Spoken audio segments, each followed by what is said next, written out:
Welcome, everybody, to Legit's Fired Up, the big game. I'm your co-host, Too Stupid to Win, and as I've been joined all season, here's Mars, Utah. How we doing this morning, brother?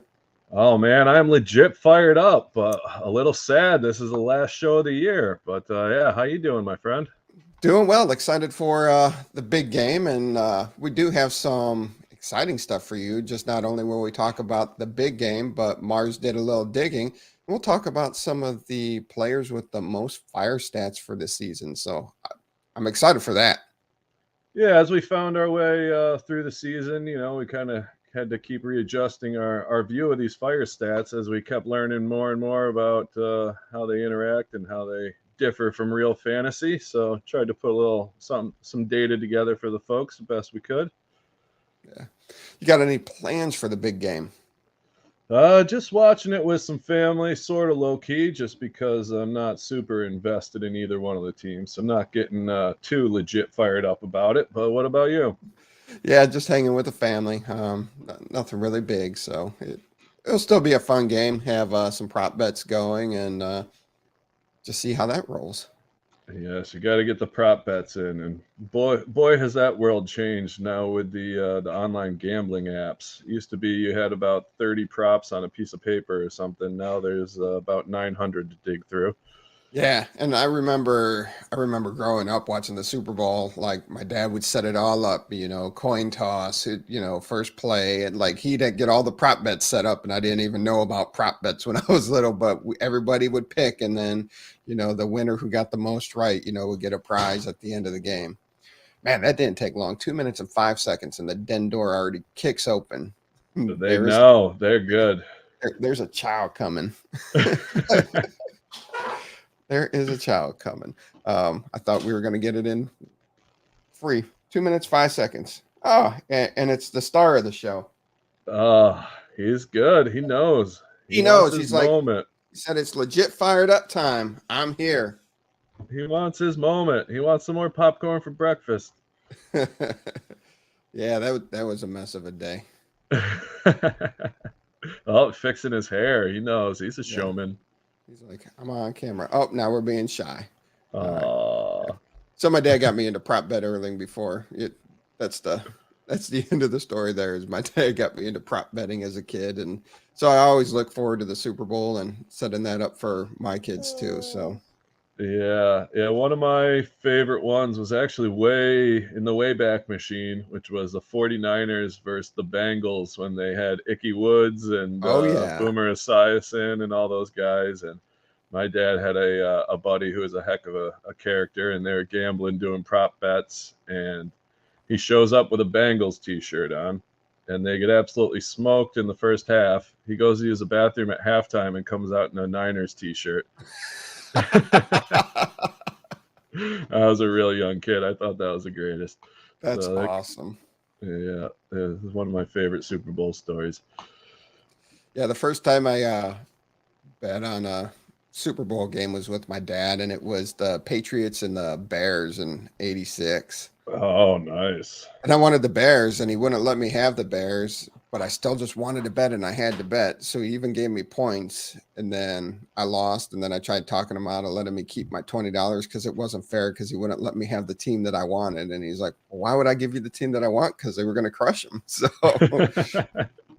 yeah, that Bears team was definitely in the heads of the youth. You had the Refrigerator Perry. He was in the G.I. Joe cartoons. Yeah.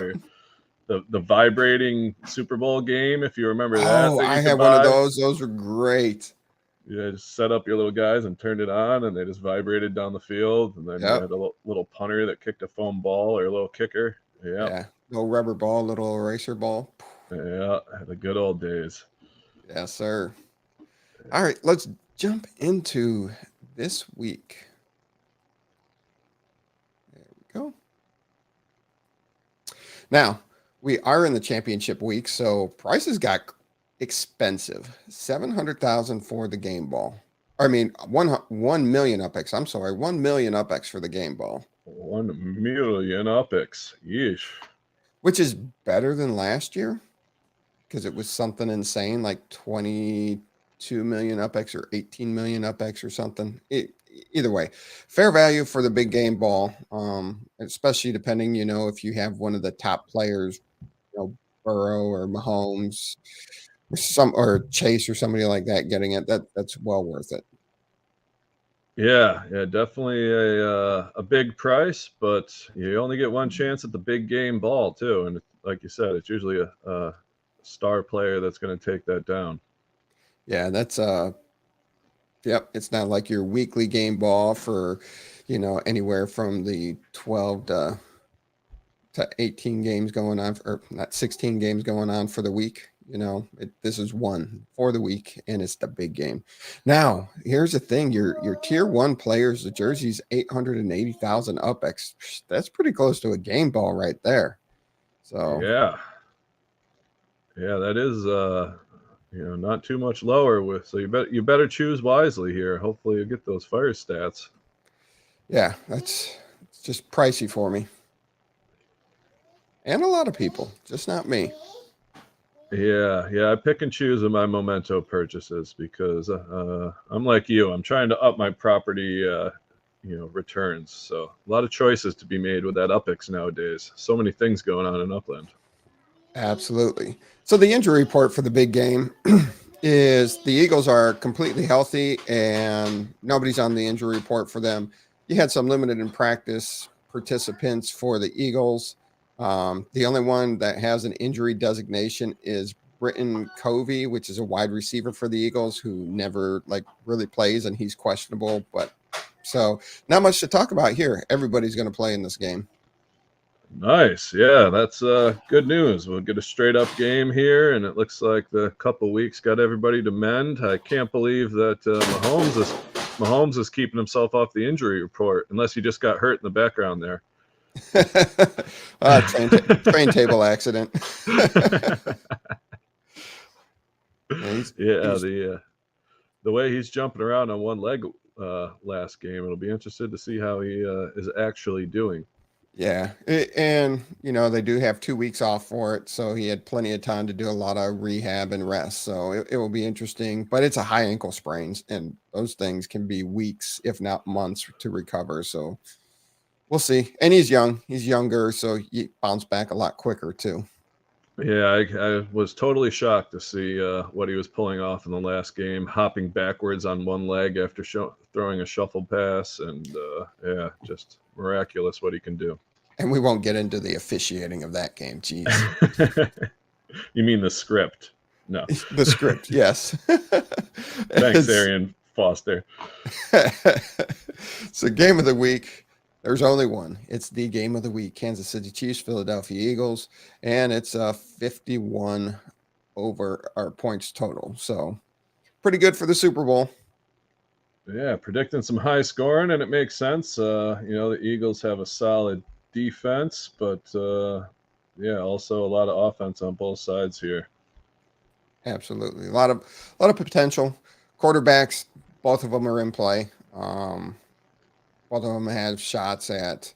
It's been a while since Burrows went over 300 yards. Same with Mahomes; they're usually right around the 250-yard mark. But it is the Super Bowl, and they're both high caliber offenses that can put up points in a hurry. Yeah, it should be interesting with Jalen Hurts, just because I said Burrow was in the game. I was still thinking about last week's game, and you didn't correct me. You just let me roll. I was gonna let it slide by. Leave it in there for our guy TML and Jason Burrow. Yeah, but Hurts and Mahomes are both in play. Jeez. All right, continue with your thought. I was going to say with the rushing pressure that the Eagles put on the defense, paired with Smith and Brown on the outside, he could get a couple over the top and get near that 300-yard number more than some people think and more than I usually think. So it could be a good day to put it into to Jalen Hurts and not rely so much on the rushing yards for him. Yes. Running backs. I don't like any of the running backs in this situation. Yeah, I agree. I'm not sure they're going to get the volume. The split between, at this point, it's about 4 consistent ball carriers for the Eagles now that they're using Yes. Boston Scott, Gainwell, Miles Sanders, and Jalen Hurts running the ball Yep. consistently. Yep. And then you've got The split Isaiah in Pacheco. KC. Yeah, Isaiah Pacheco taking a lot of yardage, and Jerick McKinnon does most of his damage by catching the ball out of the backfield. So that's very very split up with these teams. No bell cows. Yep. And then pass catchers. Super Bowls sometimes have the emergence of some random non-star player, and it usually ends up being in the pass catching area. So people like, I don't know, where Sky Moore or let's see here. Who did they have extra? I mean, I'm drawing a blank on the poor fella's name, but I think possibly one of the backup tight ends for Kansas City could be a sneaky play here with all the attention that's going to be garnered to Travis Kelce and yep. some of the injuries. Looks like they're all healthy, but a lot of the wide receivers are banged up for Kansas City. So that doesn't leave them too many options down the field. You could see a couple of 2 tight end sets, and a little too much gravity going to Kelce could open these guys up. Yeah. So there's always some surprises to be had here. Yeah, Super Bowl seems that way. You get those guys that jump out. I do like Dallas Goedert a bit as well as a pass catcher. And like I said, I for wide receivers, I would lean more to the sides of the 2 Eagles wide receivers. They have Noah Gray and Jody Fortson. Fortson, okay. Yep. And that's the other thing. Would they be on the roster? I believe Gray is getting some run, so I believe he's the one I was thinking about there. Yeah. But and Kadarius Toney, that's my call for the Super Bowl. They've been having him all over the field. That's the reports in practice. I don't know if that's just a bunch of coach speak, or if he's really going to pop off for a game. But I could see him or Marquise Valdez-Scantling having a good game too. Yeah, he's been surprising lately. Valdez-Scantling, one of my favorite names to say. MSV always sounds like some kind of disease you got that you don't want to have. Yeah, I like the acronyms, but I don't usually go with that one. And yeah, that's a sneaky call. Sneaky call there with Kadarius Toney. Yes. Very volatile, but yeah, if they get the ball in his hands and he doesn't pull a hamstring like he does every game, he could be the one. Yeah. And then Quez Watkins from the Eagles could be a sneaky play there too, because a lot of attention will be on Devonta Smith and A.J. Brown and Dallas Goedert. So I like Quez Watkins as a sneaky play too. Nice. Look at you digging deep. Fine work, sir. Quez Watkins. And they've been using him a lot. He's usually one of the pusher backs. Lines up behind. He's one of the pusher backs. So gets in, lines up behind Hurts, and then helps them push for the quarterback sneak. There was an article in The Athletic about just the Philadelphia Eagles run the sneak the most, and they have like a 93% success rate on the quarterback sneak. And they talk about the formations and how they're using the pusher backs to help push them because, hey, yeah, Jalen Hurts can squat 600 pounds, but then you have 600 pounds of people pushing them forward. So. As a former rugby player, I enjoy those plays. It's very effective, and it seems like they've thrown calling that as a penalty out the window. I know. Well, yeah, in 2005 they actually changed the rules because before you couldn't push or pull a player, and then in 2005 they changed it to just pulling a player. So pushing was allowed. Nobody just took advantage of it till now, like you see. Oh, okay. See, I thought that was still in the books for some reason, but they just decided to be lenient with it. Okay. Yeah, they changed the language, and it was now just a pulling aspect, so you can't reach back, pull the guy, and drag him with you, but you can get behind him and push him, and you figure with the way NFL coaches are, somebody would have been all over it 18 years ago instead of, it just now being prevalent here. Yeah, I guess that's why I probably had the blind spot. Coaches are usually quick to exploit these new rule changes, and once someone does it once, then everyone does it. And somehow it took 18 years for that to happen. Well, 17, but yeah. Bizarre. Yeah. From the defensive side, it'll be an interesting game. I don't know what I'm feeling here defensively because it's going to be high powered offense. So I don't think anybody's going to hit the fire stats on the yards allowed. Forced turnovers, the backfields very rarely turn the ball over. So you're just going to be looking at tackles and sacks, and both quarterbacks are susceptible to the sacks and to the interceptions. So I think the most you're going to see is 2 fire stats on your defensive players from the big game. Yeah, I tend to agree. The one guy I'm really feeling here, especially for the D-line linebacker area, is Hassan Reddick. He's just been on fire lately. And also with the possible limited mobility of Mahomes, we don't know how he's going to be able to move around back there, but that could make it a little harder for him to get away. And then another favorite, Chris Jones, I think may be able to get himself a sack or two today or tomorrow. Chris Jones is just a beast, so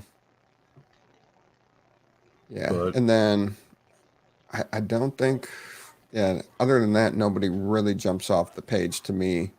Frank Clark, maybe. Yeah. Both teams, they have a lot of quality rushers and defenders, but it's both offenses are very good at getting the ball out quick or running with it. So it's kind of a tough call, even though there's a lot of talented guys to choose from.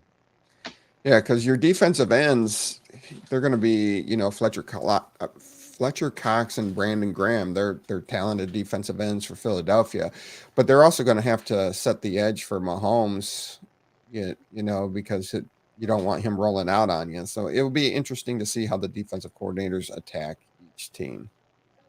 Yeah, it's been a difficult game to make decisions on because I can really see it going any number of ways. Hard to commit to any of them. And just in the secondary, possibly. There's not a lot of guys I like, but Darius Slay, I think, could maybe get his hands on a couple fire stats. Yeah. So there's only 2 long snappers to choose from. What do we do here? Oh man, I don't know. Should we flip a coin? Sure. I don't have a coin. No. But it's for the. You got Rich Lovato or James Winchester?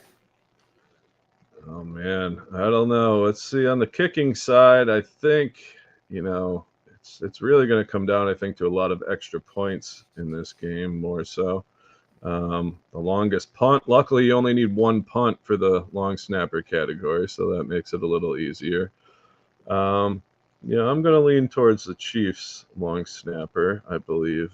So Mr. Winchester. Yes, yeah. Lacking on my notes for some reason this morning on the favorite part of the kickers. Oh, slacker. Yeah. So I'll go ahead and take the long snapper from Philadelphia, Mr. Lovato. Mr. Lovato. I don't think we chose either of these guys this season either. Maybe Winchester, because that's a solid name. I did choose Winchester because of Butker. Butker, yes, I remember the jokes. Yep. Lots and lots of jokes. All right, so that sums it up. Anything else on the big game before we move on to the exciting part? Yeah, not too much on the big game. Obviously, we only have 2 teams to choose from here, and it should be a high-powered game, like we said. So the kicking and the snapping might not come into play too much. Yeah, I don't think that will come into play too much. So good luck chasing those fire stats this week on the big game, and hopefully you got the UpX bankroll or the US dollars to put into it to get these things. But yeah, big game mementos are a rarity. So if you get them, congratulations and good luck this weekend. You put this together. You dug back through the season to see who had the most fire stat totals and broke it down to the offensive players. And I was shocked with some of the people I saw on here and their position overall. Yeah, it was interesting. I could have gone a step farther to find the per game average, but this is just a total number of fire stats they had throughout the season. Um, and then obviously, we're just the touchdowns equate to one fire stat, so that's what we're counting here. So these won't match up to the actual amount of touchdowns the players had overall. But yeah, it's the top few are pretty chalk, but then you get into some interesting stuff there in the middle in the second half. I was surprised that Geno Smith was number 5 overall with total fire stats at the QB position. And the crazy thing is he had 10 games with the QB rating that was high enough to earn the fire stat. That blew my mind. If you told me that he had that more than Allen, Burrow, Hurts, Herbert, I would have been like, get out of here. You're crazy. Yeah, it's just an amazing year for Geno all the way around. To get that start, everybody predicted that Seattle was going to be the worst team in the league pretty much because of having to use Geno Smith, and he turns out to be essentially one of the most accurate quarterbacks in the league, tied right with Patrick Mahomes for the amount of good quarterback rating games. Then the other thing that I thought was pretty impressive was Jared Goff. As much as people talked how bad of a quarterback he was, and LA was glad to get rid of him, he hit the fire stat in the 0 interceptions 11 times in 11 games. So I was impressed by that too. Yeah, these things that slide by you through the season. That's kind of what put me into throwing this list together. Once you get this view, you realize some things that you hadn't noticed all season. Jared Goff, another guy that gets slept on and kind of made fun of by people in the sports media and the fan bases, and here he is being super accurate. Yeah. Now Tom Brady being 10th shocked me because I thought he had a pretty poor season, but all right. Yeah, they're once you get into it, these top groups, it was as we've talked about quite a bit through the season, a really weak year for quarterbacks overall. Lots of them getting hurt and not, playing half the year or not getting a lot of games under their belt. So those games to hit the passing yards and the touchdowns, fell off really quick in this overall list. Yeah. And then if we look at the running back, my boy Nick Chubb. I know our guys, your guy and my guy, 1 and 2. Yeah, 1 and 2. I saw that. And then I was a little happy that my guy was 1 and your guy was 2. But no, they're both very talented running backs. Now, longest rush, that's where Nick Chubb really crushed it. He hit that longest rush fire stat in 11 of the games this year.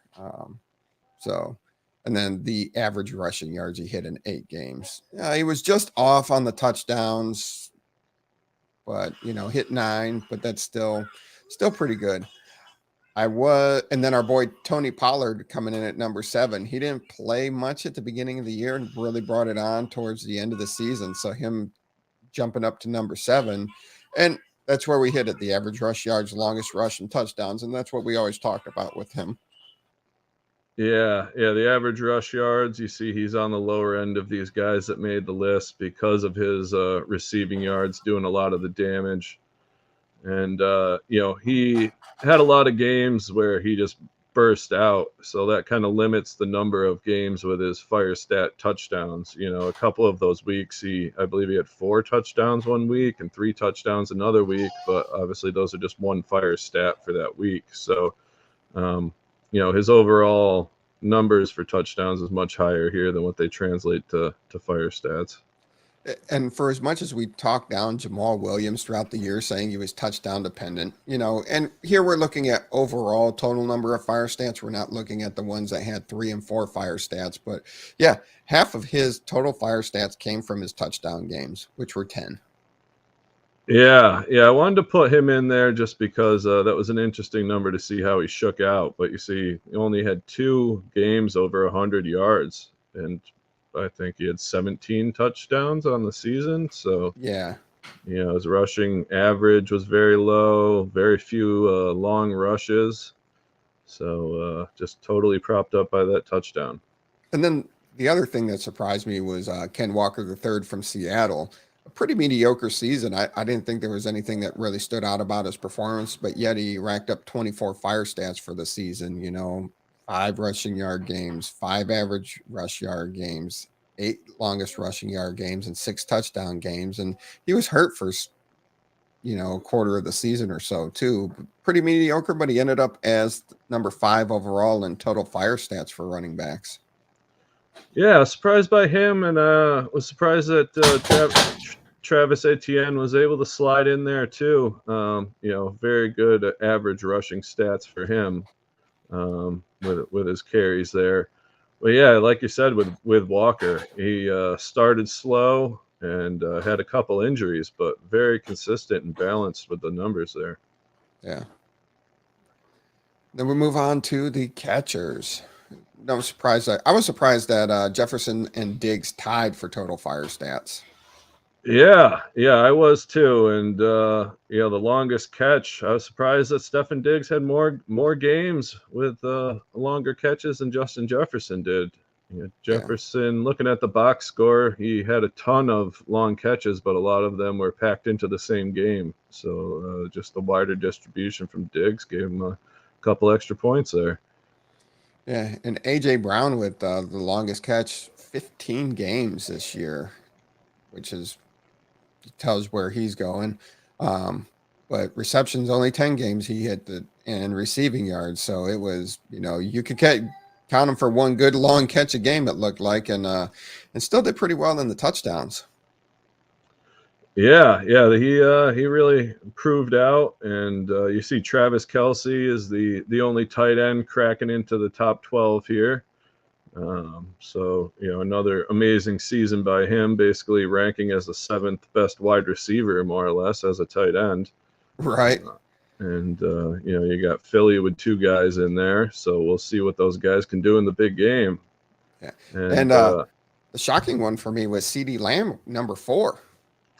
Yeah, he started very slow, and for some reason just was not talked about in fantasy in general, for the year. And then all of a sudden we get near the end of the year, and you look at his numbers, and they're really adding up. The amount of games with over 5 catches, I think he's the leader there on the board. He is the for leader receptions.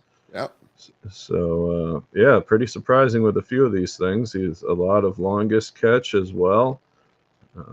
Which we saw exposed a few times against San Francisco, I believe.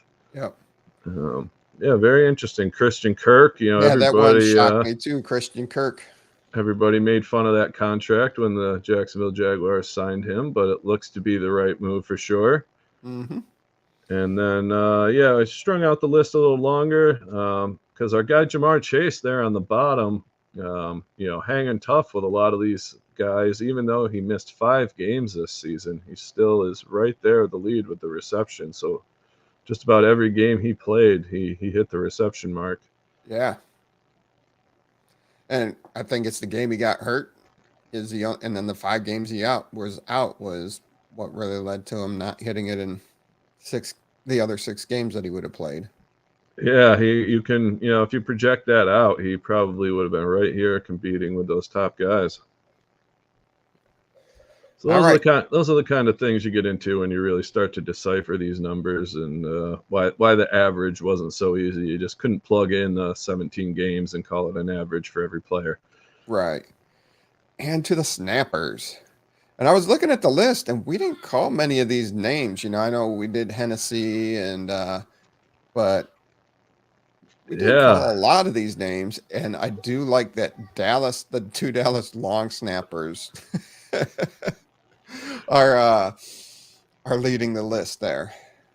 Yeah, I had a little fun with this one. I agree with you there as I was putting it together. I think I used Casey Kreider one week. I know Thomas Hennessy was in there. Maybe J.J. Jansen was on the all-name team. But most of these guys we didn't pick. We got to step our snapper game up here. I know we had Sagan, Jansen, Kreider, Hennessy, I think Matzik. Not really sure. I'll have to go back and listen to the episode. We'll keep a running list next season. We had a few favorites, especially in the longest punt. A lot of our guys did not carry their teams up. Our guy Tress Way, Ryan Stonehouse, they weren't putting up enough longest punts to drag their kickers up onto this list. Oh, And yeah, the Detroit one, obviously that number is split between those two guys because they were hurt, but I left them at number one just because of the sheer laugh factor that we were talking about in the last week of the season with Brett Maher, the Dallas kicker, who is just shanking extra points left and right at a historic rate, and somehow still led the group with the most 4+ extra point games with 7 by a long margin. That's insane. And he would have had number 8 if he didn't shank 4 in a game. Yeah. So the irony there, had to leave them on top of the list, even though technically those two long snappers would be splitting those fire stats. But, and Kreider, that was impressive. 18 games. How did he get 18? They only play 17. How did Roach and Kreider get 18 longest field goal fires? Oh, yeah. How did I do that? That's got to be 17. He's got to get knocked down one. They got to get knocked down. But still, that's impressive. They hit the longest field goal each game. Yeah, I think he might have had 160 plus or something that messed me up there with the number. Good catch. Yeah. Good catch. But yeah, he's doing really well. All right. Well, that wraps up what we have for the big game. It was fun doing it. Too bad we started so late in the season. Too bad we didn't think of it early in the season, but really enjoyed doing the show with you this year there, Mars. Yeah, I agree. Good times, and yeah, glad we came together on it, and hopefully we'll bring it back next year. Got a ton of ideas here that can work on ahead of the season to provide a little more information for people if they're enjoying the show, and bring a little more content than we even did this year. But love talking sports with you and hanging out. And these Sunday mornings, getting to have the star of the show come bombard us and add a little comic relief. It's been a great time. Yeah, he just had to make his appearance, and he was good. He's like, all right, I made my appearance. Because when we started, he was sitting on the couch watching Blaze and the Monster Machines. And I got up, I shut the door, and then came in, and we started rolling with the show. And all of a sudden, he's like, bam, 2 minutes in, he's like, got to make my appearance. And he's like, I'm out. It is my moment. I love he jumps up there and fixes his hair, snuggles in all cute. He knows what he's doing. You got a star on your hands. Oh, yeah. All right.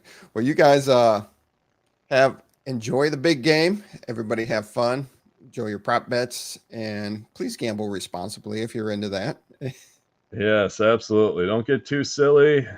Throw a couple crazy prop bet parlays if you're that kind of person. And if you're in for, you want to get your hands on these big name players, the Mahomes jersey, the game ball, make sure you get in that queue, because I assume there's going to be some competition from the big boys on this one.